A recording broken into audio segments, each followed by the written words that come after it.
The whole thing, from the beginning of the sojourn in Egypt, the slavery, Moses and the Exodus, the conquest of the Promised Land, is all there in one nice, neat line, but it's way too early.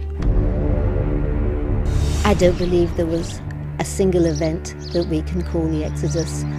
This person can't have seen all this. He imagined it. I'm very much against chronological revisionism. There is nothing else like this in the whole of Egyptian history. Really? Nothing at all.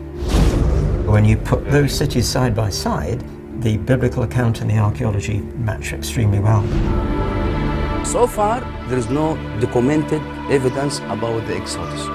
Exodus did not happen in the way that it is described in the text. How can we prove that? You look for a collapse in Egyptian civilization, and that's where you'll find Moses and the Exodus. If we can prove there even was an Exodus. I think everybody in the field is biased, one way or another. Whether it was true, it is true. And those are two different things.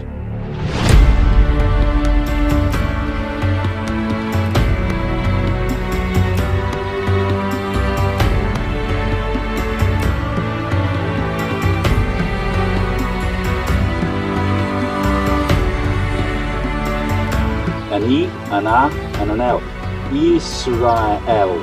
Israel. There's a high probability that we're looking here at Joshua's conquest. I hate to disappoint people, but we have no evidence for a single mass migration of people from one country coming into another country. There are no archaeological sources that could prove this took place. We have no evidence.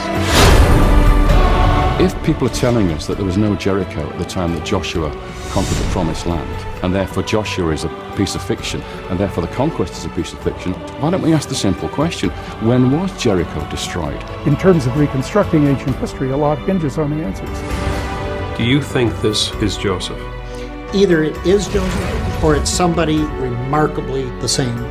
We have tombs that are clearly those of foreigners, Semites. We can tell this by the pottery, by the kind of weapons. These are not Egyptian-type daggers. They have donkeys in some cases buried with them. This was not an Egyptian practice. This is real evidence for the time when the Israelites were in Egypt as slaves.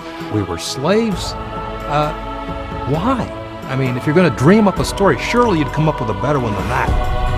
Look at your evidence and come to a conclusion based on the evidence. So you have a connection between the Bible story and these tablets. We have a name that's identical. We have a tablet coming out of the ground with the name Jabin on it. And in the story of Joshua, Joshua killed King Jabin of Hatzor. Why is it that we've never heard of these finds? Because in the scheme that's used by scholars to date all these events, they're way too early. We may be wrong 10 years here, 10 years there, but there's no way, to shift centuries.